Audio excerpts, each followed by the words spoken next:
तर छत्रपती शिवाजी महाराजांच्या जिरे टोपावर झेंडा लावल्या प्रकरणामध्ये मालाडमधल्या जैन समाजानं आता माफी मागितली आहे। काही दिवसांपूर्वी मालाडमध्ये छत्रपती शिवाजी महाराजांच्या जिरे टोपावर जैन समाजानं झेंडा लावला होता आणि या संदर्भात जैन समाजानं मनसे अध्यक्ष राज ठाकरे यांची शिवतीर्थवर भेट घेतली आणि या घडलेल्या प्रकाराबाबत माफीनामा दिला। या दरम्यान मराठी वाद आणि मुंबईच्या रस्त्यांवरचे पांढरे पट्टे मारण्याच्या वादावरून राज ठाकरे यांनी त्यांना समज दिली। पांढऱ्या पट्ट्या मारून विनाकारण वाद निर्माण करताय असं राज ठाकरे यांनी सांगितलं। तर तुमची माथी विनाकारण भडकवली जात असल्याचंही राज ठाकरे यांनी म्हटलंय।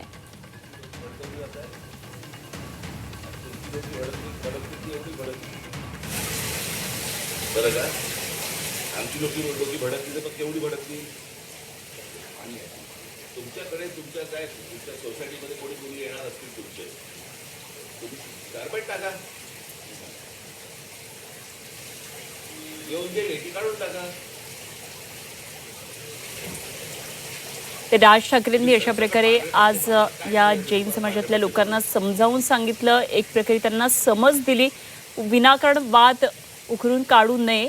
आणि यापूर्वी सुद्धा अनेक गुजराती समाजाचे लोक राहतात, मात्र अशा प्रकारे वाद होत नव्हता। तुमची माथी विनाकारण भडकवली जात असल्याचं राज ठाकरे यांनी म्हटलंय।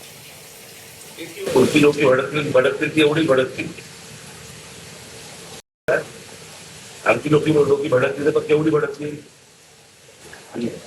तुमच्याकडे तुमच्या काय तुमच्या सोसायटीमध्ये कोणी कोणी येणार असतील तुमचे तुम्ही गारबेट टाका, येऊन गेले की काढून टाका। तुम्ही सरसकट पांढरे पट्टे मारणार, काय सांगायचं तुम्हाला? पांढरे पट्टे मारून विनाकारण वाद निर्माण करताय। इतकी वर्ष आम्ही इथे राहतो, इथे इतकी गुजराती लोक राहायची, पूर्वीपासून राहायची, कधी भांडण नाही, वाद नाही, काही नाही, काही नाही, काही नाही। ते आताच कसं सुरू झालं गेल्या 10-12 वर्षात। या गोष्टी समोरच्या समजून घ्या, उगाच पॅनिटिक व्हायला जाऊ नका, उगाच पॅनिटिक व्हायला जाऊ नका। शांत व्यापारी लोक व्यापार करा, शांत नका, कळलं का? धर्म आहे, धर्माच्या ठिकाणी तुम्ही धर्माचं काम करा ना, कोण नाही म्हणते तुम्हाला। तुमचा वापर केला जातोय, तुमची लोक भडकवली जात आहेत आणि तुमची लोक भडकतील ती एवढी भडकतील, बरं का? आमची लोकी भडकली तर केवढी भडकतील। तुमच्याकडे तुमच्या काय तुमच्या सोसायटीमध्ये कोणी कोणी येणार असतील तुमचे तुम्ही गारबेट टाका, येऊन गेले की काढून टाका।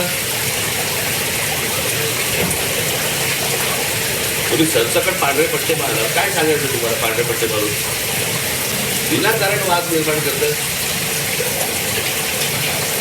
इतकी वर्ष आम्ही इथे राहतो, इथे इतकी गुजराती लोक राहायची, पूर्वीपासून राहायची, कधी भांडण नाही, वाद नाही, काही नाही, काही नाही, काही नाही।